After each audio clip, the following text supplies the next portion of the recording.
우리가 지금 다시 한번 주제부터 한번 봤으면 좋겠는데, 오늘 우리가 하는 과정이 언약과 구원이잖아요. 근데 사실은 구원을 위한 언약이라고 말할 수 있겠죠, 그렇죠? 근데 이 언약을 우리가 봤어요. 이 언약은 율법과 복음이다라는 걸 살펴봤습니다. 그래서 율법과 복음은 우리의 구원을 위해서 하나님이 주신 거예요. 그래서 이 두 가지는 항상 같이 있습니다. 둘이 깨진 적이 없어요. 둘이 함께 가지 않는 적이 없어요. 항상 같이 가요. 이런 생각을 가지면서 오늘 말씀 같이 배운다면, 우리 지금 두 번째 정리하는 시간 가질게요. 정리하는 부분을 좀 제가 따로 이렇게 옆에다가 칸을 만들어 왔거든요. 여러분 한번 칸 채우기 한번 해보시게요. 우리가 처음에 배웠죠. 성경의 거대한 주제는 뭐라고 말했죠? 네, 하나님의 나라라고 말했습니다. 그래서 성경은 계속해서 하나님 나라에 대해서 말하고 있는 거예요. 근데 하나님 나라에는 시간이 있잖아요. 하나님의 나라는 언제부터 언제까지일까요? 보면 어디서부터? 에덴에서부터 어디까지? 새 예루살렘까지. 영원한 것이 하나님 나라인데, 우리 역사 안에서 본다면 에덴에서부터 새 에덴까지, 새 예루살렘까지라고 우리가 살펴봤습니다. 근데 공간적으로 보면 어때요? 처음에 하나님 나라의 그 원형은 어디에서 시작됐죠? 에덴에서. 근데 그 에덴 동산에서. 근데 그것이 이제 이 땅에 하나님 나라의 모형을 주셨다고 말했어요. 그 모형은 뭐죠? 네? 이스라엘. 맞습니다. 이스라엘, 가나안 땅에 세운 이스라엘이 이 땅에 하나님께서 세우신 하나님 나라의 모형이라고 살펴봤습니다. 그리고 이제 그 나라는 공간적으로 어떻게 이제 확장되죠? 가나안을 넘어서서 이제 온 세상을 향해서 이제 나아간다라고 살펴봤습니다. 근데 이 성경의 역사를 우리는 하나님 나라를 세우는 역사라고 말할 수 있겠죠, 그렇죠? 근데 그 하나님 나라를 세우는 역사는 죄인을 구원하는 역사, 곧 뭐라고 하죠? 구속사라고 보죠. 오늘 배목사님 성경을 보는 큰 세 가지 관점 말했는데, 지금 사실은 언약싸움에서 저희가 이 주제 전체를 함께 볼 수 있는 관점으로 이끌고 있어요. 근데 이 성경 자체가 인간을 구원하는 역사라는 걸 우리가 쭉 살펴봤어요. 그래서 구속사라고 했어요. 그런데 하나님은 이 땅에서 그분의 구원을 이루어 나가실 때, 즉 하나님 나라를 확장시켜 나가실 때 어떤 식으로 하신다고 했죠? 선 약속 후 성취. 늘 이 방식으로 가는 거예요. 늘. 그래서 이걸 이루기에 우리는 이것을 언약사라고 또 불렀어요. 언약사. 언약의 역사다 라고도 성경을 볼 수 있다는 걸 우리가 살펴봤어요. 근데 그렇기 때문에 하나님이 일하시는 방식이 뭐냐면 선 약속 후성치이기 때문에, 하나님이 일하시는 방식은 늘 사람들의 뭘 통해서? 행위가 아니라 믿음을 통해서. 그래서 성경은 아브라함을 부리고 끊임없이 그 믿음의 조상, 그리고 믿음으로 말미암아 의로워진다. 늘 구원받을 때도 믿음으로 의로워지고, 하나님의 나라 확장을 이룰 때, 또 전쟁을 행할 때에도 늘 믿음으로 승리한다는 걸 계속 보여주는 거예요. 그리고 지금도 우리에게 오직 의인은 뭐로 말미암아 산다?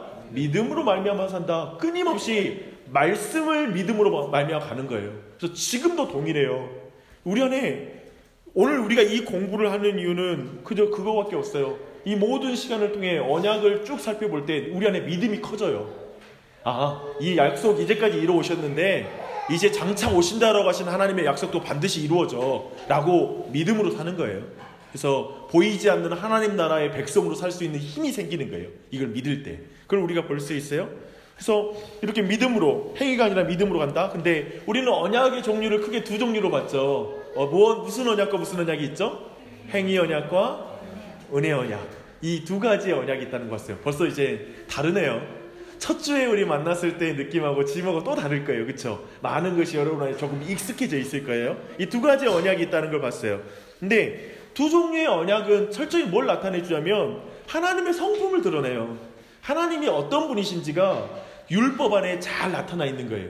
그리고 우리 안에 은혜를 준 복음 안에 하나님이 또 어떤 분이신지가 정확하게 드러나 있어요. 근데 저는 굳이 그것을 두 가지로 하나님의 성품을 말한다면, 하나님의 공의와 하나님의 사랑, 이 두 가지가 율법 안에도 잘 드러나 있고요. 그리고 예수 그리스도를 통한 하나님의 구원의 역사, 십자가 위에서도 하나님의 공의와 하나님의 사랑이 가장 잘 드러나 있어요. 그래서 이 두 가지의 특징을 우리가 쭉 살펴봤습니다. 기억할 건 이 두 언약은 대립하지 않고 서로를 세워줘요. 이걸 또 기억할 게 있어요. 우리는 하나님의 공의, 하나님의 사랑 그러잖아요. 그러면 늘 이걸 대립시키는 그런 신학적인 이해 속에서 훈련을 많이 받아왔어요. 그래서 교회에서 늘 정말 많은 사람들이 구약과 신약을 대립적으로 보고 율법과 예수님 사랑을 반대로 보는 거죠. 그래서 이렇게 말하는 게 어때요? 이런 표현이 맞는 것 같아요. 이제 율법에서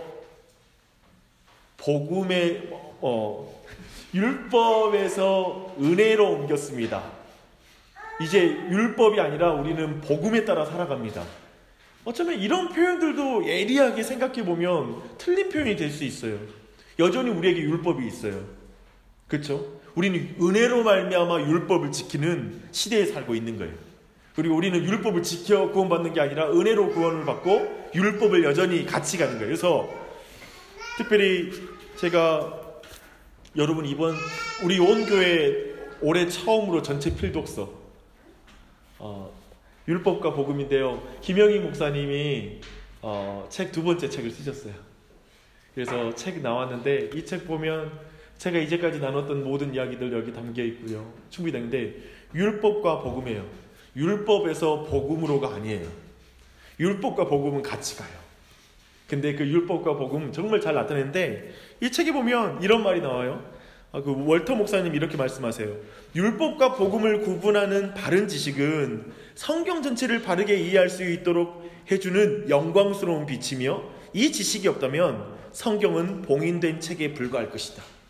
성경 이해할 수 없다는 거예요. 이 율법과 복음이 정확하게 어떤 것인지 이해 못하면 우리는 성경을 정확하게 이해할 수 없다는 것을 보여주고 있습니다. 그래서 여러분 꼭 이 내용을 이해했으면 좋겠고요. 서문의 13페이지에 보니까 또 이런 글이 나와 있어요. 또 읽어드릴게요.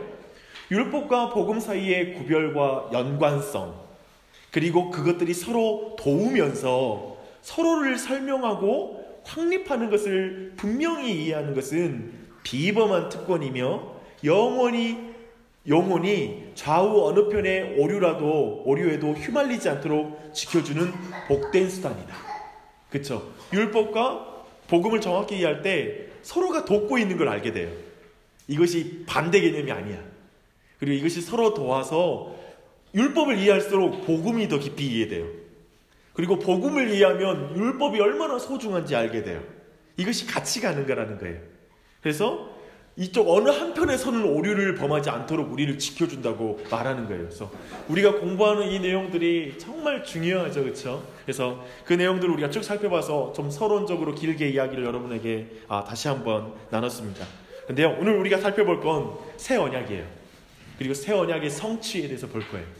근데 이 새 언약의 좀 역사적 배경을 좀 살펴볼 필요가 있어요. 우리가 쭉 살펴봤어요. 이제 이런 내용들이 여러분 잘 이해될 거예요. 하나님 나라의 원형이었던 에덴 동산과 한번 아담을 생각해 보세요. 그리고 하나님 나라의 예표인 모델하우스인 이제 이스라엘과 그리고 가나안 땅을 한번 생각해 봐요. 둘 다 하나님이 택하신 백성을 위해서 예비한 땅이죠. 에덴 동산과 가나안 땅. 거기에다가 하나님의 백성을 세웠어요. 근데 이 하나님의 이 나라, 하나님 나라가 유지되기 위해서 하나님 뭘 주죠? 하나님의 언약을 주셨어요. 말씀을 주셨어요. 그리고 하나님이 왕이야. 그곳은 하나님 나라니까. 근데 이 둘 다 어떻게 끝나죠? 공통점이 뭐예요? 그들 모두 결국 이 약속을 어떻게 하죠? 이 언약을 지킨다, 못 지킨다? 못 지켜요. 그래서 이 땅의 이 두 나라의 공통점이 뭐냐면 지상에서의 그 나라가 유지되기 위해서는 하나님의 창조 언약과 신의 산 언약을 지켜야 된다는 거예요. 창조 언약은 뭐였죠? 선악과 따먹지 말라는 그 약속, 명령. 그리고 신의 산 명령은 이스라엘 나라를 위한 특별한 또 말씀이잖아요.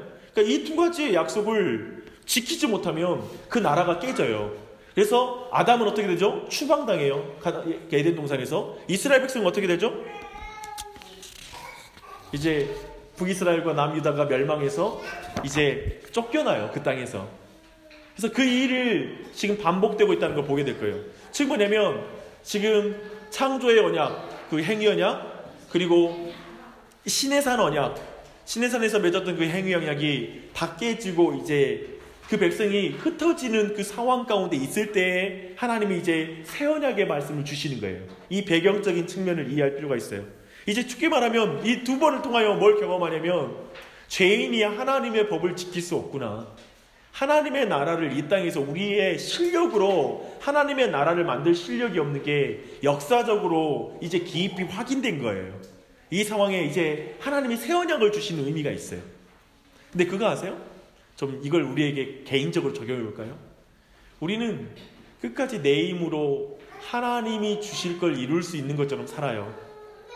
끝까지 우리는 내 힘으로 이 세상 것으로 하나님이 주시는 지혜를 가지려고 하고요. 하나님이 주신 행복을 내 힘으로 살려고 해요. 우리 신앙도 기독교 신앙 안에 들어오고 나서도 순간순간 내 힘으로, 내 지식으로, 내 어떤 생각대로 자기의 나라를 만들려고 해. 이해되시죠? 그러다 거듭거듭 실패하면서 신앙이 성장하는 게 뭐냐면 내 힘으로 안 돼. 기도해야 돼. 하나님 의지해야 돼. 은혜로 되는 거야 라는 걸 거듭거듭 실패해야지 내 안에 확인이 되는 거예요. 그때 진짜 복음이 더 깊이 이해돼요. 근데 그것처럼 지금 인류의 역사 안에서도 인간이 실패하고 실패했죠. 특별히 이스라엘이라는 나라를 만들어서 모델 하우스를 만들어 놓고 구체적으로 보여주는 거예요.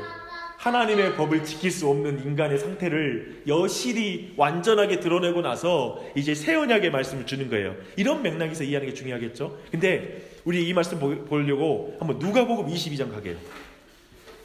제가 옆에다가 해놨어요. 오늘 아마 말씀을 펼 필요가 없을 정도로 제가 다 옆에다가 옮겨놨어요. 빨리 끝내려고요. 네, 누가복음 22장 19절부터 20절까지 말씀 한번 읽어볼게요. 시작.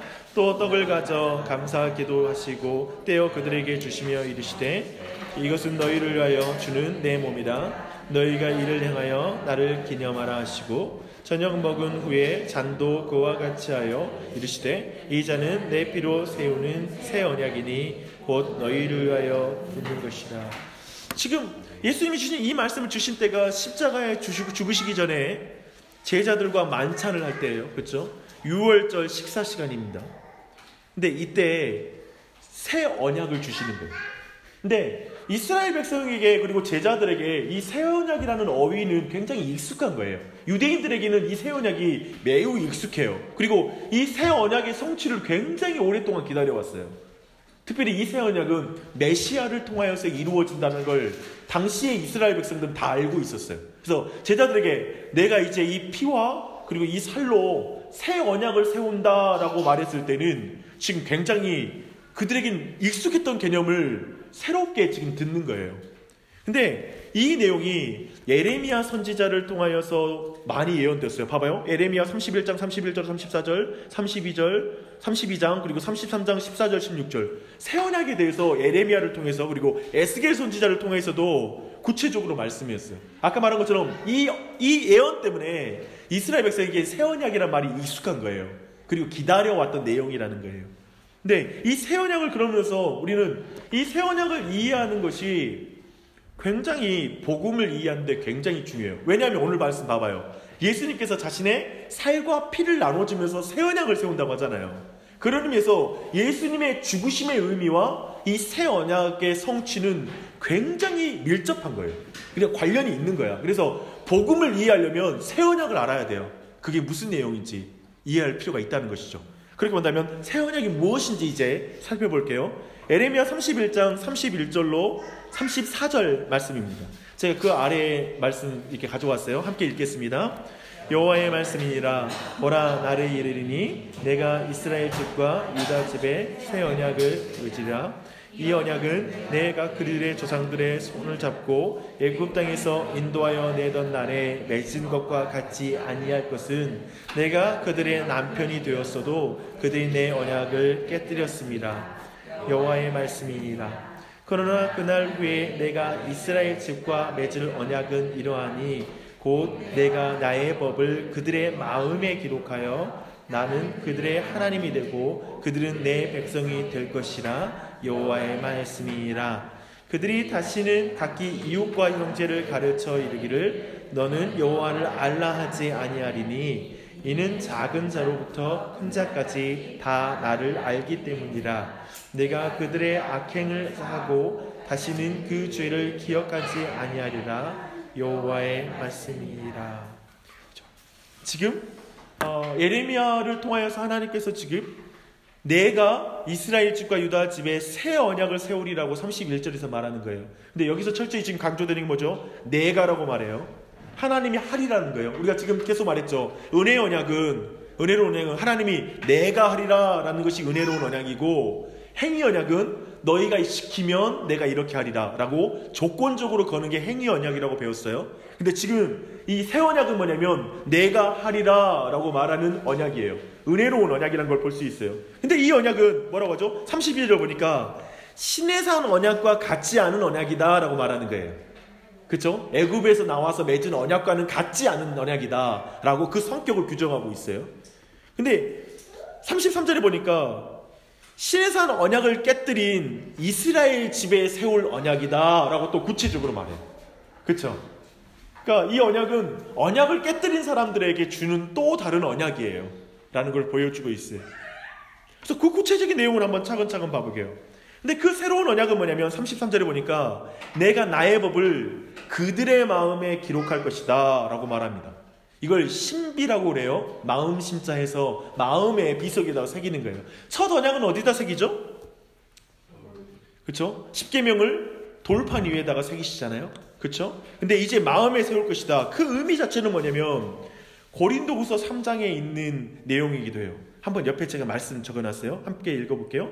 그가 또한 우리를 새 언약의 일꾼 되게 만족하게 하셨으니 율법 조문으로 하지 아니하고 오직 영으로 함이니 율법 조문은 죽이는 것이요 영은 살리는 것이니 돌에 써서 새긴 죽게 하는 율법 조문의 직분도 영광이 있어 이스라엘 자손들은 모세의 얼굴에 없어질 영광 때문에도 그 얼굴을 주목하지 못하였거든. 하물며 영광의 직분은 더욱 영광이 있지 아니하겠느냐.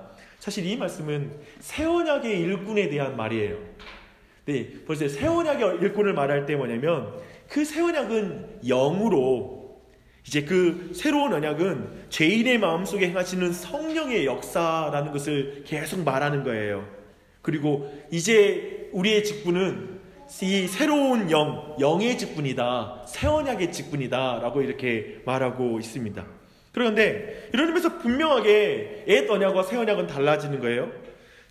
신의 산 언약은 돌 위에 기록했지만 새 언약은 마음에 기록한 것이다 라고 말하고 있고, 이것은 성령에 의하여서 죄인에게 새겨진 것이다 라는, 맺어진 것이다 라는 걸 분명하게 말하고 있습니다. 그리고 또 새 언약은 어떤 것입니까? 나는 그들의 하나님이 되고 그들은 내 뭐가 되리라? 백성이 될 것이라. 구약에 내가 이거 계속 강조하죠. 구약에 굉장히 이 내용이, 그리고 신약에도 이 말씀이 반복돼요. 나는 그들의 하나님이 되고 그들은 나의 백성이 되리라. 이게 하나님과 죄인의 화해를 말해주는 거예요. 그래서 하나님과 그 죄인 사이에 막힌 담이 풀리고 그분과 사이에 온전한 화해와 평화가 생긴 걸 말해주는 거예요. 그래서 이것은 놀라운 하나님의 은혜로운 말씀이에요. 근데 약속이에요. 근데 옛 언약은 어떻게 되냐면, 보면 옛 언약은 내가 그들의 남편이 되었어도 그들이 내 언약을 파하였다라고 말하고 있어요. 옛 언약은 그랬다는 거예요. 옛 언약은 사실 이스라엘 백성을 출애굽시킬 때 하나님과 함께 홍해라는 그 레드 카펫을 걸잖아요. 레드시죠. 레드시지만 레드 카펫을 걸으시면서 결혼식에 그 입장을 하는 거예요. 서로 그 언약을 맺으시면서 결혼식을 거치고 나서 딱 시내산 도착해서 이제 언약식을 하고 있는 거예요. 근데 그 맺은 언약도 깨뜨렸다고요. 즉 이스라엘 백성이 신랑을 버리고 남편이 되었어도 그들이 내 언약을 깨뜨렸었다고요. 첫 언약은. 근데 그와 다른 것이라는 거예요. 이제부터는 작은 자로부터 큰 자까지 다 나를 알게 될 것이다 라고 지금 약속하는 거예요. 사랑과 신뢰와 복종을 가져오는 그 특별한 지식, 특별한 차원의 하나님을 아는 지식이 그 백성에게 부어질 거라는 걸 약속하는 거예요. 그래서 요한일서 2장 27절에 그 내용이 나와 있습니다. 그 아래에 보면 나와요. 우리 칸 아래. 너희는 거룩한 자에게서 기름 부음을 받고 모든 것을 아느니라. 너희는 주께 받은 바 기름 부음이 너희 안에 거하나니 아무도 너희를 가르칠 필요가 없고 오직 그의 기름 부음이 모든 것을 너희에게 가르치며 또 참되고 거짓이 없으니 너희를 가르친 그대로 주 안에 거하라. 이제 성령님을 통하여 다른 차원의 가르침이 이루어진다는 거예요. 그리고 그것이 마음에 새겨진다는 거예요. 그 새로운 측면의 변화를 지금 말하고 있는 것입니다. 성령의 기름 부으심으로 다른 차원의 사랑과 신뢰와 복종을 할 수 있게 되는 거예요. 그래서 오늘날 우리가 성령님 의지하지 않으면 구약시대에 머문 거예요. 다시 한번 말씀드릴게요. 여러분 혹시 실제 생활에서 성령님을 의지하고 성령님의 도움을 구하고 계십니까? 굉장히 중요해요. 저는 사실 처음에 신앙생활 시작을 순복음교회에서 시작했어요.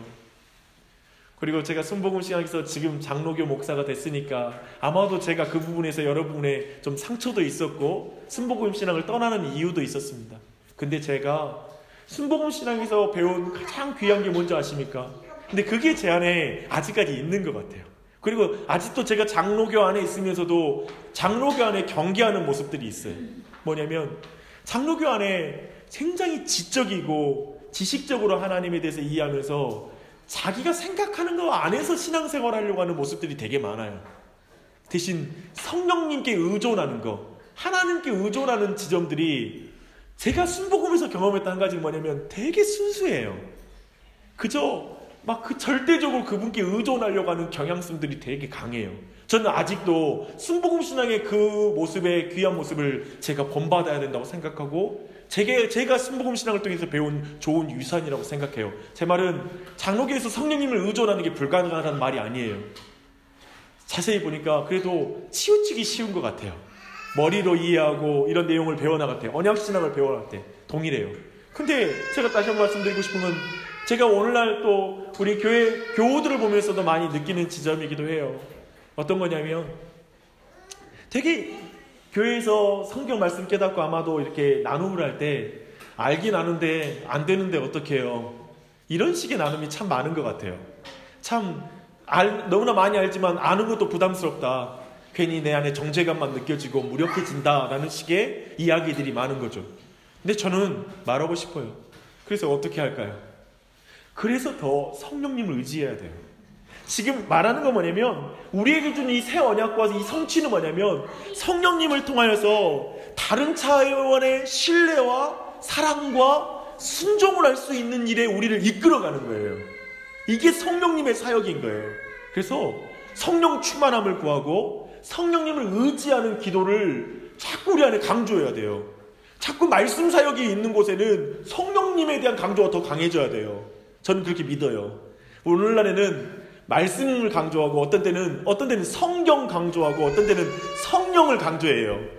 이게 나눠져 있어요. 순복음은 성령 강조하는 것 같고 장로교는 성경을 강조하는 것 같아요. 저는 이렇게 이걸 나누고 대립적으로 보는 걸 반대해요. 비성경적이라고 저는 봐요. 성경이 있는 곳에 성령의 역사가 없으면 안 돼요. 성령의 역사가 있는 곳에 성경이 기반이 되지 않으면 안 돼요. 이해되시죠? 이 강조점을 이해할 필요가 있어요. 근데 정말 그런 의미에서 저희 교회가 성령님을 막 강조하고 성령님을 의지하는 그런 은혜가 우리 교회에 가득했으면 좋겠습니다. 할렐루야. 그래서 우리 안에 그런 의존이 더 깊어졌으면 좋겠어요.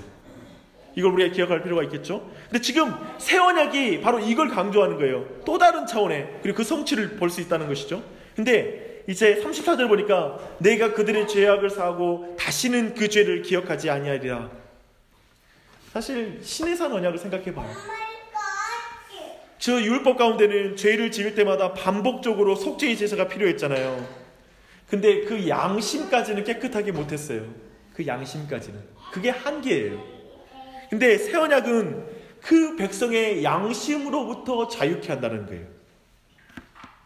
히브리서 9장 14절 하물며 영원하신 성령으로 말미암아 흠없는 자기를 하나님께 드린 그리스도의 피가 어찌 너희 양심을 죽은 행실 가운데서 깨끗하게 하고 살아계신 하나님을 섬기게 하지 못하겠느냐. 왜 구약 때에는 양심이 깨끗하게 안 될까요? 예수님의 피가 없기 때문에 그래요. 이해되세요? 동물의 피로는 양심이 깨끗하게 되지는 않는 거예요. 죄에 대한 그 대속의 형벌은 돼. 하지만 제사를 지내는 사람의 양심은 깨끗이 못해요. 하지만 예수 그리스도의 보혈의 능력은 뭐냐면 내 죄를 대신해서 죽는 그 제물이 될 뿐만 아니라 그 제물을 드린 자, 예수님의 제물을 믿는 자, 예수님의 몸을 믿는 자들은 그 양심이 깨끗하게 된다고요. 그래서 예수님 피 때문에 이 놀라운 역사가 나타나는 거죠.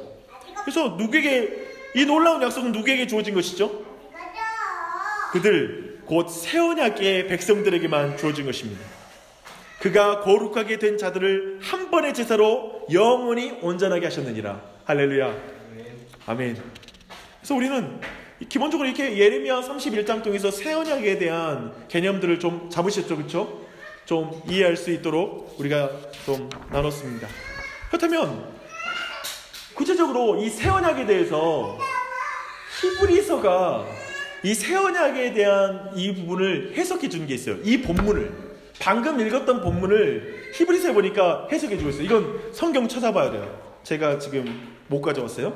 안 적어놨어요. 히브리서 8장 7절입니다.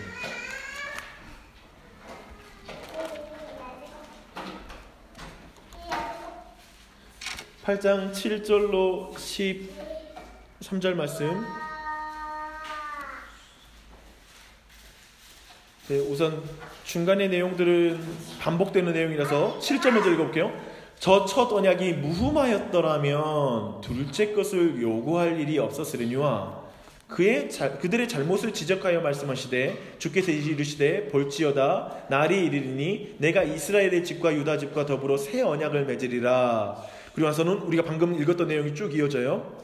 그리고 12절 내가 그들의 불의를 긍휼히 여기고 그들의 죄를 다시 기억하지 아니하리라 하셨느니라. 동일한 내용을 쭉 읽고 나서 새 언약이라 말씀하셨음에 첫 것은 낡아지게 하신 것이니 낡아지고 쇠하는 것은 없어져 가는 것이니라 라고 이렇게 말하고 있습니다. 한번 차근차근 보게요. 지금 첫 언약이 무흠하였더라면 둘째 것을 요구할 일이 없었을 것이다. 새 언약을 맺을 필요가 없었을 것이다 라고 말하는 거죠. 그렇죠? 근데 여기서 무흠하였다란 말은 쉽게 말하면 율법이 흠이 있다란 말인가 싶잖아요. 율법에 무슨 오류가 있거나 부족한 게 있는가 라고 해석될 수 있잖아요. 근데 이건 무흠했다는 말은 율법에 잘못이 있다는 말이 아니에요. 왜냐하면 율법은 예수님께서 완전하다고 하셨잖아요. 그래서 그건 아니에요. 율법은 완전하니까. 그렇다면 왜 새 언약이 필요하냐라고 했을 때 아래의 내용이 나와요. 옛 언약은 순종을 보장할 아무런 대책이 없는 거예요. 이해되시죠? 옛 언약은 순종하게 해주지 못해. 불순종했을 때 그에 대한 대책이 없는 거예요. 그저 율법은 정죄할 뿐인 거야. 율법을 어기면 어떻게 돼요? 사망인 거예요. 죽음이 따르는 거예요. 근데 그런 의미에서 율법이 흠이 있는 거예요. 그런 의미에서 흠이 있다라는 표현이에요. 그렇다면 새 언약은 어떤지 한번 볼게요. 새 언약은 옛 언약과 전혀 다른 내용이 아니라 자기 백성에게 새로운 마음을 주시는 것이 다른 거예요. 아까 우리가 살펴봤죠? 그래서 내 속사람으로는 하나님의 법을 즐거워한다라고 말하고 있는 거예요. 지금 사도 바울이 그 로마서 7장에서 그러나 내 육신이 연약하여서 내가 이 죄가 사로잡아 오는 걸 본다라고 말해요. 그쵸? 여러분 질문 있습니다. 여러분의 마음으로 주님의 율법을 즐거워하세요? 여러분의 속사람으로 하나님의 법을 즐거워하십니까? 사실 이게 구원을 얻은 참된 중생한 사람의 마음에 있는 마음이에요. 이제 우리 안에 성령이 계시면 주의 법이 아름답고 좋은 걸 알아요. 다만 내가 그걸 지키고 싶은데 못 지키는 것이 속상하고 아픈 거예요. 이 상태의 마음을 갖게 되는 거예요. 여러분에게 이 마음이 있으십니까? 주님의 법이 아름답고 좋은 걸 알지만, 성경 말씀이 좋은 걸 알지만 내가 못 지키는 것이 속상하고 아픈 거, 이게 구원 얻은 자의 마음이에요. 그 마음이 있다는 거예요. 정서와 의지의 영향까지 성향과 경향이 형성되게 해주시는 거예요. 그래서 성령이 죄인의 내면에서 행하시는 중생은 하나님을 사랑하고 신뢰하고 복종하게 하는 지식이다. 이게 본질적인 차이예요. 옛 언약은 아까 말했죠. 옛 언약은 순종을 보장할 아무런 대책이 없어요. 그렇죠? 근데 이제 새 언약은 성령님을 통해서 이제 하나님을 사랑하고 신뢰하고 복종하게 하고 싶어하는 그 마음을 갖게 해주시는 거예요. 지식을 가져주시는 거예요. 이게 새 언약이에요. 이게 근본적인 차이예요. 질문이 있어요. 그렇다면 이 새 언약의 약속은 누구에게 주어진 것이냐? 혈통적인 이스라엘인가? 영적인 이스라엘인 교회인가? 생각해보면 옛 언약은 누구에게 주어지죠? 옛 언약은 국가 이스라엘에게 주어지는 언약이에요. 일시적인 거예요. 그런데 새 언약은 예수를 믿는 모든 신자 개개인에게 주어진 영원한 언약이에요. 이렇게 새 언약은 달라요.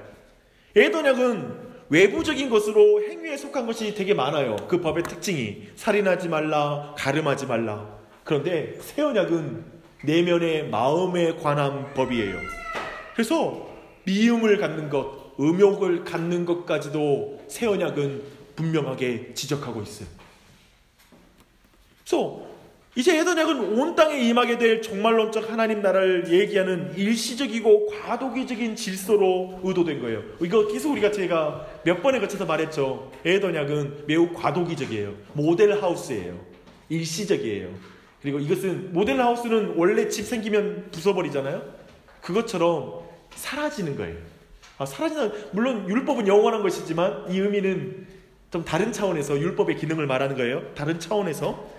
근데 새 언약은 예수 그리스도의 오심으로 신의 산 언약은 성취되었어요. 그래서 옛 언약은 쇠하여지고 없어져 가는 거예요. 그래서 이 전체 내용을 볼 때 뭡니까? 새 언약이 뭐냐면 예수 그리스도 안에서 지금까지 모든 믿는 자와 맺어진 은혜 언약의 총체예요. 무슨 말이냐면 과거에 은혜 언약이 있었잖아요. 그 아담에게 맺은 은혜로운 언약, 그리고 아브라함과 맺은 언약, 다윗과 맺은 은혜 언약, 그 언약, 그게 은혜 언약의 총체, 그게 새 언약이에요. 새 언약은 이제 이 모든 이제까지 맺었던 그 은혜로운 언약을 이제 새롭게 이제 종합해서 약속하고 구체적으로 예수 그리스도를 통해서 성취될 것을 이제 구체적으로 약속해주는 종합판이라고 보시면 돼요. 그게 새 언약이에요. 그래서 그 새 언약을 맺으시고 미래에 이루어질, 이제 그 새 언약이 미래에 이루어질 이젠 언약이 아니라 우리 모두에게는 예수 그리스도 안에서 이제 성취된, 그래서 우리가 믿고 우리가 그 새로운 언약에 참여하고 있는 것이죠. 이해되십니까? 이해되시죠? 어떤가요? 좀 잘 따라오고 계십니까? 네, 전체 이제 종합판이라고 보시면 돼요. 근데 이제 전체 내용 종합해 볼게요. 뭐냐면 이제 마무리를 이제 예수 그리스도를 통하여서 구속 언약과 행위 언약과 은혜 언약과 새 언약이 어떻게 예수님 안에 성취됐는지를 이제 마지막으로 살펴볼 거예요. 사실 오늘까지 이 지점까지 해서 이제까지 모든 내용을 그리스도 안에서 종합하고 다음 주부터는 이제 좀 적용적인 내용으로 깊이 들어가요. 우리 신앙생활의 실제 부분과 이제 연결시킬 거예요. 한번 이 부분 마지막에 이 내용 한번 정확적으로 한번 요약해 보십시다. 갈라디아서 4장 4절로 7절 말씀입니다. 한번 같이 읽어보시게요. 시작. 때가 참에 하나님이 그 아들을 보내사 여자에게 나게 하시고 율법 아래에 나게 하신 것은 율법 아래에 있는 자들을 속량하게 하시고 우리의 아들의 명분을 얻게 하려 하십니다. 너희가 아들이므로 하나님이 그 아들의 영을 우리 마음 가운데 보내사 아빠 아버지라 부르게 하셨느니라. 그러므로 내가 이후로는 종이 아니요 아들이니 아들이면 하나님으로 말미암아 유업을 받을 자니라. 아멘. 아멘. 때가 참에, 이 말이 참 귀중한 말입니다. 근데 한번 생각해 보시게요. 하나님께서는 구속의 언약을 가지고 계시다가 때가 참에 그 아들을 여자의 후손으로 율법 아래 나게 하신 거예요. 그러니까 무슨 말이에요? 여러분, 구속 언약을 어디로 봤죠? 에베소서 1장 4절에 구속 언약의 중요한 근거 구절이 있어요.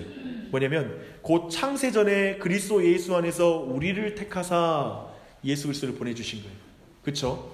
창세전에 지금 계획이 있었다라는 거예요. 우리를 구원할 계획이 삼위일체 하나님 사이에, 그분 사이에 구원의 계획이 있었다라는 거예요.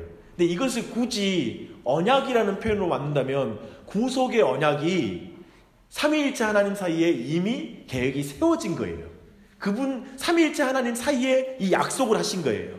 구속의 언약을. 그 언약을 가지고 계시다가 때가 참에 여자의 후손으로 율법 아래에 나게 하셨다라고 오늘 말씀하는 것입니다. 그래서 예수님은 구속 언약의 성취자이십니다. 창세전부터 우리의 이름을 아시고 우리를 부르시고 택하시고 구원하시는 모든 계획을 가지고 계시다가 때가 참에 그 구속의 언약을 이루신 거예요. 할렐루야. 이 언약에 있어요. 예를 들면 이런 말씀 가운데 믿음이 생기는 거예요. 여러분 안에 지금 이런 말씀 속에서 믿음이 생겨서 정말 하나님 약속에 대한 믿음이 커지는 거예요. 그게 신앙이 자라는 거예요. 그래서 오늘도 그 믿음이 여러분에게 있기를 바랍니다. 근데 이 예수님께서 이제 어떻게 그분이 우리를 구원하시냐면 순종으로 구원하셔요. 그리스도는 모든 언약을 순종하심으로 성취하셨다고 표현해요. 우리를 속량하시고 우리로 아들의 명분을 얻게 하셔서 영생의 유업을 얻게 하셨다고 말합니다. 갈라디아서 4장 5절로 8절 쭉 봐봐요. 다시 한번 쭉 보면 철저하게 그분이 순종하심으로, 로마서 5장 19절 봐봐요. 옆에 있습니다. 한 사람이 순종하지 아니함으로 많은 사람이 죄인이 된 것 같이 한 사람이 순종하심으로 많은 사람이 의인이 되리라. 빌립보서 2장 8절 사람의 모양으로 나타나사 자기를 낮추시고 죽기까지 복종하셨으니 곧 십자가에 죽으십니다. 히브리서 5장 8절 9절 그가 아들이시면서 또 받으신 고난으로 순종함을 배워 온전하게 되셨은즉 자기에게 순종하는 모든 자에게 영원한 구원의 근원이 되시고, 철저히 말하고 있어요. 순종하심으로 그분의 언약을 성취하신 거예요. 그래서 여러분, 예수님께서, 제가 계속 강조했죠. 예수님의 모든 사역에 나는 하나님이 말씀하시지 않은 것을 행한 법이 없다고 말씀하시는 거예요. 하나도 하나님이 말씀하지 않은 것을 행하지 않는 거예요. 그리스도께서. 성부, 성자, 성령 하나님이 동등하시니까 좀 주체적으로 활동하시면 좋잖아요. 근데 우리는 성경에서 예수님께서 하나님 말씀대로 아직 나는 행하지 않는다라는 말씀을 보고 성부 하나님이 더 높으신 분이시고 성자 예수님이 낮은 분이라고 그 말씀 구절이 해석되게 돼요. 그리고 성령님은 뭐라고 하냐면 예수님께서 하신 말씀을 생각나게 한다는 사역이 성령님의 사역이야. 그러니까 성령님은 예수님보다 또 낮으신 분으로 성경이 묘사하고 있는 거예요. 그래서 그런 말씀 구절을 보면 갑자기 삼위일체의 교리에 대해서 좀 의심을 품게 돼요. 아니, 좀 그분 사이에 좀 위계가 있는 것 같은데 라고 생각하는데 그게 아니라 지금 이것 때문에 그런 거예요. 철저하게 언약을 맺으시고 성취하시기 때문에 선 언약 후성취잖아요. 예수님은 즉 역사 속에서 성부 하나님이 하신 약속, 이미 하신 말씀대로 오시기 때문에 순종하는 모습으로 오시는 거예요. 그리고 성령님도 역사적으로 죄인들이 아직 아까 말한 대로 예수님의 보혈로 씻어지기 전에는 성령님이 임할 수 없잖아요. 그런 의미에서 역사적으로는 예수님의 보혈 다음에 성령님이 내주하기 시작하는 거예요. 인간의 죄인의 마음에. 그런 맥락에서 성령님의 사역은 예수님의 말씀을 생각나게 하는 사역이라는 거예요. 그렇기 때문에 역사적 순서 가운데 순종하는 모습으로 이렇게 묘사된 것이지 삼위일체 하나님은 동등한 분이신 것이죠. 그리고 도리어 이것이 강조해 주는 건 뭐냐면 철저하게 약속을 순종함으로 구원하신다는 걸 계속 강조해 주고 있다는 것입니다. 이 표현들을 잘 이해할 필요가 있습니다.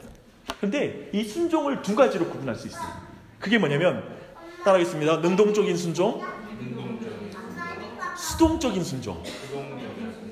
예수님의 순종을 이 두 가지로 이해해야 돼요. 예수님 방금 말했죠. 예수님은 은혜 언약의 모든 총체를 성취하셨어요. 그리고 행위 언약의 그 아담과 맺은 행위 언약, 그리고 시내산에서 맺은 모든 율법을 다 성취한 분이세요. 근데 그분이 순종하실 때 능동적 순종과 수동적 순종을 했다라고 구분을 하고 있는 거예요. 굳이. 근데 이렇게 구분할 때 우리에게 복음을 더 정확하게 이해시켜줘요. 한번 차근차근 봐보게요. 능동적 순종이에요. 그리스도께서 나를 대신해서 상급을 얻어주셨다는 거예요. 근데 수동적인 순종은 뭐냐면 그리스도께서 나를 대신해서 형벌을 받으셨다는 거예요. 먼저 수동적 순종부터 볼게요. 옆에 있는 내용부터. 뭐냐면 여러분 알다시피 율법에 우리가 어기면 우리가 어떻게 되죠? 우리가 벌을 받아야 돼요. 그렇죠? 근데 지금 예수님은 순종을 통하여 그리스도께서 나를 대신해서 대신 형벌을 받으셨다는 거예요. 그 순종을 하셨다는 거예요. 주께서 받으신 고난과 죽음은 철저하게 법적으로 부과된 형벌로서 고난과 죽으심이었죠. 그렇죠? 그래서 대속 제물의 가치를 생각할 때 이것은 하나님의 공의를 만족시킨 거예요. 굉장히 중요해요. 이거 로마서 3장 25절 이건 찾아보게요. 아래에 있습니다. 죄송합니다. 제가 해놓고도 깜빡했는데. 아래 말씀 읽어볼게요. 이 예수를 하나님이 그의 피로써 믿음으로 말미암는 화목제물로 세우셨으니 이는 하나님께서 길이 참으시는 중에 전에 지은 죄를 간광하심으로 자기의 의로움을 나타내시려 하심이니 곧 이때 자기의 의로우심을 나타내사 자기도 의로우시며 또한 예수 믿는 자를 의롭다 하려 하심이라. 사랑하는 여러분, 이게 십자가의 핵심적인 의미예요. 여러분, 하나님이 여러분을 죽이면 여러분이 지은 죄에 대한 하나님의 분노가 해결될 것 같아요? 해결이 안 된다는 거예요. 왜냐하면 우리의 죄가 창조주에게 범한 죄이기 때문에 너무나 그 죄가 큰 거예요. 그래서 하나님의 진노가 완전히 해결이 안 돼요. 근데 생각해봐요. 구약에 우리의 생명을 대신해서 동물의 제물을 바치는 건 마치, 예전에 내가 늘 이런 비유 들잖아요. 마치 이런 일이 있으면 안 됐지만 내가 너무 사랑하는 사람을 죽인 어떤 그 죄인을 법관이 돈 500만 원 받고 풀어주는 거예요. 너무 화가 나죠. 그런 형벌을 우리가 참을 수 없잖아요. 왜냐하면 그건 공의롭지 못하잖아요. 내 화난 마음을 풀어줄 수 없는 그런 형벌 아니에요? 그쵸? 그것처럼 하나님이 동물의 제사를 보고 동물의 생명값을 가져서 우리의 생명값을 대신해 주는 건 하나님의 진노를 완전히 해결하는 게 아니에요. 그런 면에서 볼 때 구약의 모든 제물과 예배 또한도 철저히 하나님의 은혜로운 결과예요. 예를 들면 이럴 수 없다는 거지. 동물 바치고 나서 애따 드십시오.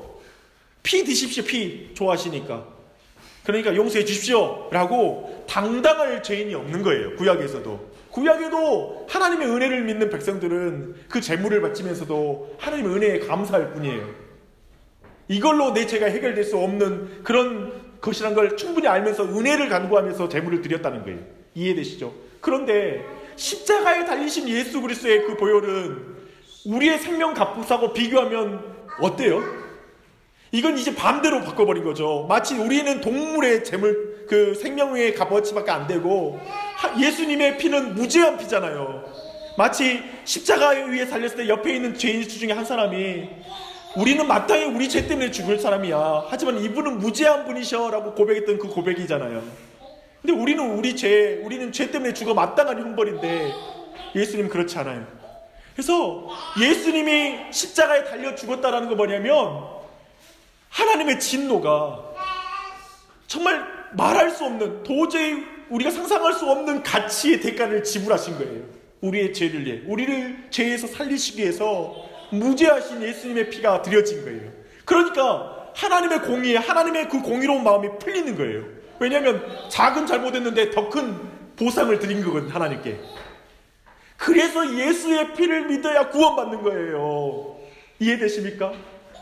그래서 예수님을 믿지 않으면 다른 구원의 길이 없는 거예요. 그 값진 피, 보혈이 드려졌으니까. 그걸 지금 말하고 있는 거예요. 그래서 이 점에서 십자가는 하나님의 사랑의 확증이기 이전에 하나님의 진노와 공의를 보여주는 사건이에요. 그쵸? 하나님의 공의가 쏟아진 거예요. 그래서 십자가를 예수님의 공의라고 불러요. 하나님의 공의. 진노와 공의를 만족시키기 전에는 죄인과 화해할 수 없는 의로운 하나님이시기 때문에 그래요. 하나님은 너무 의로우셔서 하나님의 진노와 그 죄를 완전히 풀기 전에는 절대 하나님과 화목할 수 없어요. 내가 너의 하나님이 되고 너희는 내 백성이 되리라. 이 놀라운 약속은 반드시 하나님의 공의가 분명히 죄의 문제가 해결되지 않으면 안 되는 거예요. 그래서 예수님께서는 수동적인 순종으로서 그리스도께서 우리를 대신해서 형벌을 당하시는 그 순종을 하신 거예요. 할렐루야. 이게 복음이죠. 이 복음을 알죠. 이거 알아야지. 단순히 하나님은 당신을 사랑하십니다. 당신을 위한 놀라운 계획을 가지고 계십니다. 하나님이 당신을 위해서 십자가에서 죽으셨어요. 믿으실래요? 라고 말하는 이 단순한 구조를 벗어날 수 있어요. 이 순종을 보지 못하는 이상 복음을 정확하게 이해하지 못하는 거예요. 이해되시죠? 여기서 우리가 능동적 순종으로 넘어가야 돼요. 뭐냐면 그리스도께서 나를 대신해서 상급을 얻어주셨다는 거예요. 누구야? 이게 굉장히 절규 이 절규 소리. 네, 감사합니다. 기본 사운드니까. 네. 근데 봐봐요. 그리스도께서 나를 대신해서 상급을 얻어주셨다 할 때 갈라디아서 4장 4절로 7절은 뭐냐면 죄인이 영생의 조건으로서 율법에서 해방되고 하나님의 양자가 되었으며 영생을 얻을 상속자가 된 것을 말해주고 있습니다. 그리스도의 능동적인 순종이 있기 때문에 가능한 일이라는 거예요.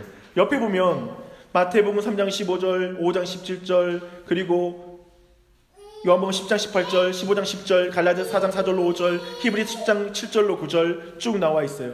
근데 우리 히브리서만 말씀 한번 봐볼게요. 10장 7절로 9절. 이에 내가 말하기를 하나님이여 보시옵소서. 두루마기 책에 나를 가리켜 기록된 것과 같이 하나님의 뜻을 행하러 왔나이다. 이후에 말씀하시기를 보시옵소서. 내가 하나님의 뜻을 행하러 왔나이다. 그 첫째 것을 폐하심은 둘째 것을 세우려 하심이이다. 하나님의 순종을, 적극적인 순종을 행하심을 보여주고 있죠. 그리고 로마서 말씀 보겠습니다. 하나님의 의를 모르고 자기 의를 세우려고 힘써 하나님의 의에 복종하지 아니하였으니라. 그리스도는 모든 믿는 자에게 의를 이루기 위하여 율법의 마침이 되시니라. 지금 뭐라고 말하면 이런 내용이에요. 한번 저를 보십시오. 예수님이 단지 우리의 죄의 형벌만 담당하시려고 죽으셨다면, 조금만 좀 조용히 시키죠. 네.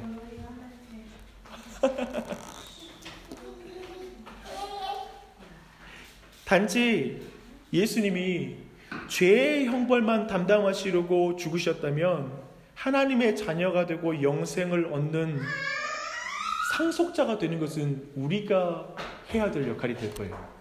근데 이게 오늘날의 많은 구원론이에요. 이런 거예요. 예수님을 통해서 당신의 죄가 다 용서됐으니까 이제 하나님께 열심히 이제 하나님의 사역도 열심히 하고 착한 일도 많이 해서 이제 상급 쌓으세요. 물론 이 상급 개념이 성경에 있어요. 근데 마치 이제 하나님이 구원하고 죄에 대한 형벌 했으니까 이제부터 율법 지키고 하는 것은 너 책임이다. 이제 너가 하는 것만큼 하는 거에 따라서 달려있다 라는 식으로 말하는 거예요. 굉장히 위험해요. 지금 그런 개념. 예수님이 단순히 그 정도로 십자가에 달려 죽으신 게 아니에요. 예수님이 율법에 요구하는 모든 의의 조건을 완전하게 만족시켰기 때문에 주님의 율법의 의가 우리에게 믿음으로 말미암아 우리의 의가 된 거예요. 이해되세요? 지금 두 가지 해결이 있어야 돼요. 굉장히 지금 혼란스러울 텐데요. 다시 한번 설명할게요. 우리가 구원을 얻으려면 두 가지의 문제가 해결이 돼야 돼요. 우리 죄에 대한 형벌이 이루어져야 돼요. 이해되시죠?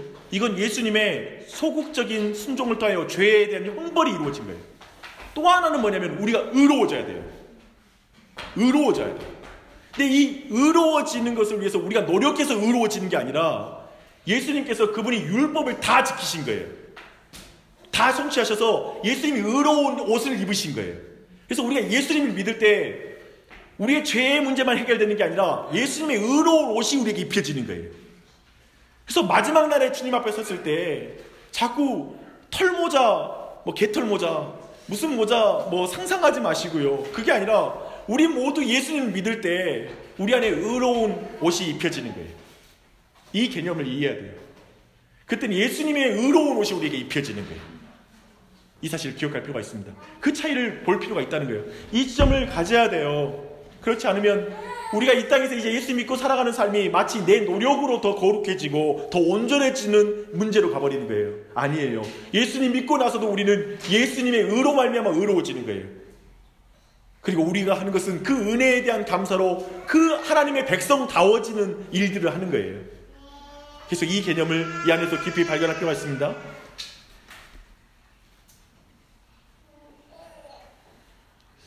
제가 늘 말하죠. 율법을 지켜서 태어나는 것이 아니라 태어났으니까 의로워지는 거예요. 그 율법을 지킬 수 있는 거예요. 율법을 지켜서 예수님의 자녀가 되는 게 아니라 예수님의 자녀가 되었으니까 율법을 이제 지키는 거예요. 지금 이 순서를 말하는 거예요. 우리가 의로워지려고 율법을 지키는 게 아니에요. 이제 우리가 이미 그리스도의 의로 말미암아 의로워졌어. 근데 지금 우리는 실력이 없잖아요. 우리가 그냥 의로운 어떤 그런 증거가 나타나냐. 우리는 끊임없이 그 예수 그리스도 의로 말미암아 계속 그 의로워지는 싸움을 싸우는 거예요. 우리가 그분을 닮아가는 싸움을 싸우는 거예요. 근데 전혀 다른 차원에 시작하는 거죠. 마치 경기가 끝난 걸 보고 다시 재방송 보는 기분으로 사는 거죠.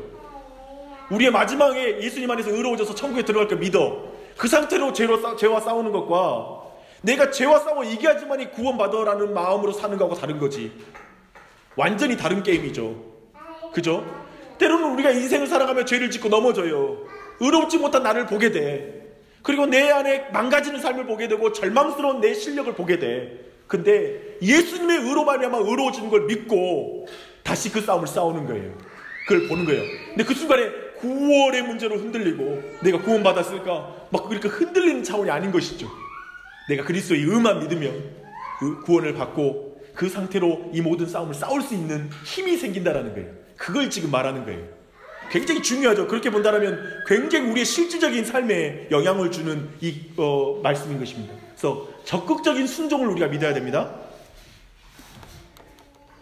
이제 여기까지 이제 그리스도의 순종으로 말미암는 언약의 성취를 본다면 각 언약의 성취는 그냥 매우 간단하니까요. 쭉 제가 읽어드릴게요.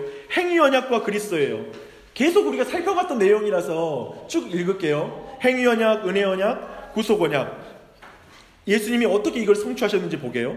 행위 언약은 첫사람은 아담이었죠. 모든 인류의 머리요 대표요. 그리고 대표였죠. 근데 그 아담의 행위에 달린 언약이었어요.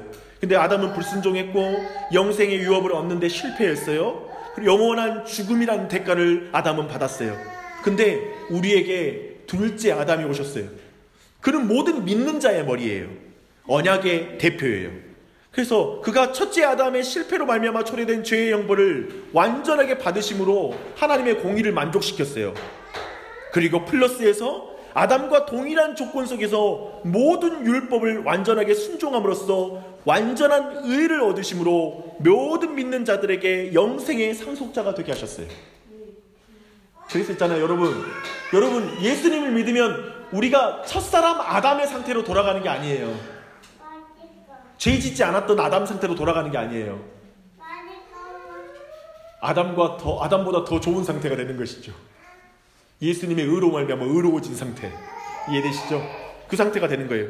그래서 우리가 영원 안식에 들어가는 것은 그리스도가 행위 언약을 다 성취하셨기 때문에 우리가 영원한 언약 속에 들어가는 거예요. 우리가 지옥에 가지 않은 이유는 예수님이 우리의 모든 형벌을 당하셨기 때문에 지옥에 안 가는 거예요. 우리가 천국에 가는 것은 예수 그리스도가 의를 행해 주셨기 때문에 그 의로 말미암아 천국에 들어가는 거예요. 이해되시죠? 이 두 가지 적극적인 순종과 이 수동적인 순종을 같이 이해할 때 지옥에 가지 않는 이유와 천국에 들어갈 수 있는 담력을 얻을 수 있는 이유를 아는 거예요. 이 두 가지 같이 이해할 필요가 있는 것입니다. 그래서 이제 예수께서는 구체로 또 은혜 언약을 예수님이 성취하셨어요. 하나님께서는 범죄한 아담과 하와에게 여인의 후손을 주시겠다고 약속했어요. 때가 차면 하나님이 그 아들을 보내서 여자에게 나게 하시고 율법 아래 나게 하셨다고 갈라디아서 4장 4절을 말하고 있어요. 아브라함과 맺은 언약을 맺음에서 홀로 쪼개진 고개 사이로 지나가신 하나님의 맹세는 십자가에 달린 그리스도를 통해서 이루어졌어요. 그의 능동적이고 수동적인 순종을 통해 모든 믿는 자들의 머리가 되셨고 영원한 왕이 되셨어요. 할렐루야. 이로써 다윗의 후손의 반복적인 범죄와 비참함에도 불구하고 하나님께서 다윗에게 허락하신 영원한 언약도 성취되었어요. 그리고 마지막으로 구속 언약입니다. 성삼위 하나님 사이에 맺으신 구속 언약과 그리스도의 관계를 한번 보십시오. 그리스도께서 이 구속의 언약의 약정대로 육신을 입고 율법 아래 오셔서 십자가에 죽기까지 순종하심으로써 언약의 보증이 되셨어요. 성경에 계속 언약의 보증이라는 표현이 있어요. 그 언약의 보증이 바로 이 언약이에요. 새 언약. 그리고 모든 언약의 보증이신 거예요. 이럴 때 이제 언약의 보증이란 말이 이해가 되죠. 이런 큰 맥락을 볼 때 언약의 보증이란 말이 이해되는 거예요. 또한 언약의 중보자가 되셨어요. 할렐루야. 이게 우리 안에 필요해요. 우리에게는 언약의 보증이 필요하고요. 언약의 중보자가 필요해요. 왜냐하면 우리가 언약을 못 지키기 때문에 그래요. 언약을 깨뜨리기 때문에 우리에게는 언약의 보증이신 예수님이 필요하고 언약의 중보자가 필요한 거예요. 그래서 지금도 우리는 기도를 통하여 정말 그 언약을 지킬 수 있도록 성령님을 통하여 도우심을 받을 수 있는 거예요. 그리고 예수님이 지금도 하늘 보좌 위에서 우리를 위해서 중보기도 해주시는 거예요. 그게 바로 이 언약을 지키도록 우리에게 인도하시는 거라는 거예요. 할렐루야. 이걸 이해하는 게 중요합니다.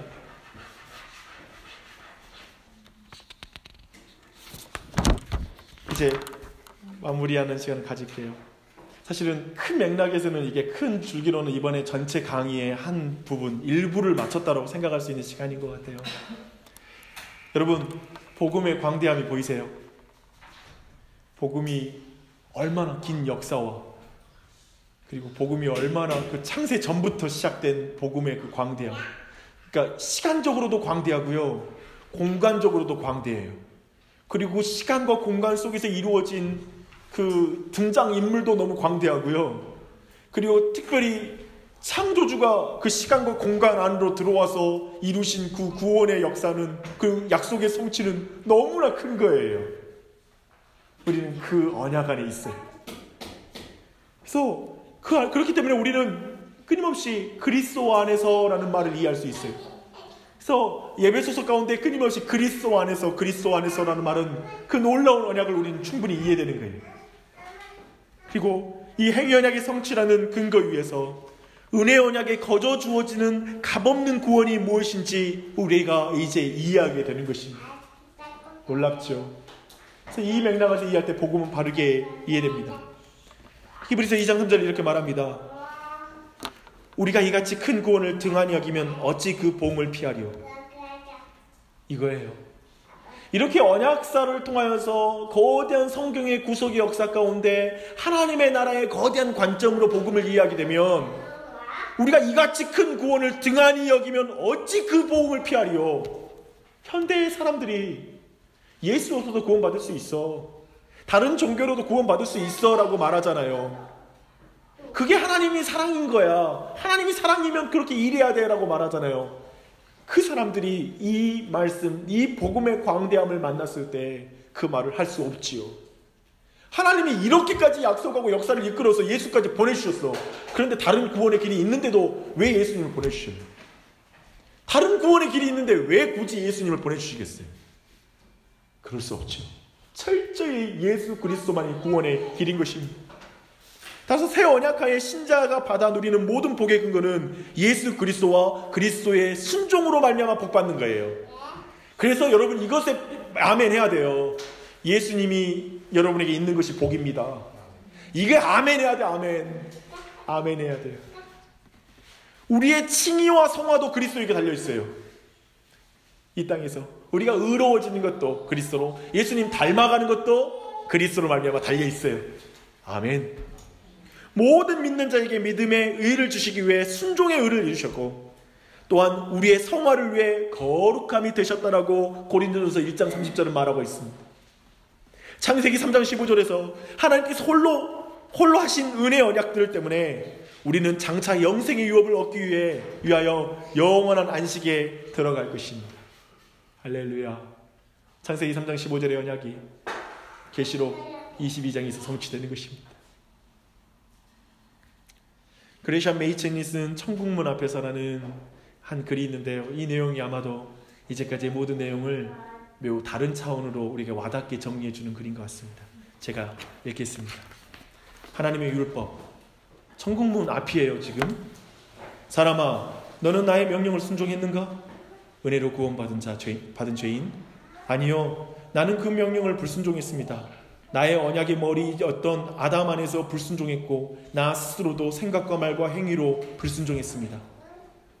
그렇다면 너는 불순종에 대해서 부과한 형벌을 받았는가? 아니요, 나는 그 형벌을 받은 적이 없습니다. 그러나 그리스도께서 나를 위하여 그것을 다 받으셨습니다. 그분께서 십자가에서 죽으셨을 때 그분은 나를 대신해서 그렇게 하신 것입니다. 그래서 그 형벌에 관한 한 나는 깨끗합니다. 그래? 좋다. 죄인아, 하나님의 확실한 축복을 얻게 하기 위해서 요구하신 조건에 대해서는 어떠한가? 너는 그 시험을 통과했는가? 너는 그 시험 기간에 완전한 순종을 통해서 영생을 얻었는가? 아니요, 나는 나 자신의 완전한 순종으로 영생을 얻지 못했습니다. 하나님과 나의 양심이 아는 바와 같이 내가 그리스도인이 된 후에도 나는 생각과 말과 행위로 죄를 지었습니다. 그러나 비록 내가 나 자신의 어떠한 순종으로도 영생을 얻을 수는 없지만 그리스도께서 완전한 순종으로서 나를 위하여 영생을 얻어주셨습니다. 그분께서는 그분 자신을 위해서 율법에 순종한 것이 아니셨습니다. 그분은 자신을 위해서는 어떤 순종도 필요하지 않았습니다. 그분께서는 만유의 주님이시기 때문입니다. 그렇다면 그분의 순종은 그분께서 지상에 계실 때 나를 대신해서 율법에 자신을 들이신 순종이었습니다. 나 자신의 의의는 하나도 없습니다. 그러나 오직 믿음으로 말미암아 나에게 전가된 그리스도의 완전한 의로 나는 덧입혀져 있습니다. 나에 대해서는 그 시험이 증명되었고 하나님께서 참되신 한 그리스도께서 나를 위해서 얻어주신 영광스러운 상급이 나를 기다리고 있다는 사실 때문에 나는 자랑하고 기뻐할 수 있습니다. 아멘.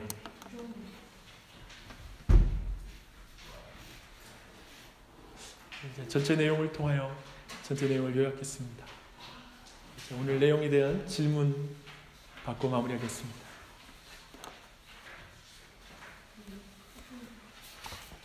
저는 되게 짧은 말이지만 저는 여전히 사람들 안에 그런 말 많이 들어요.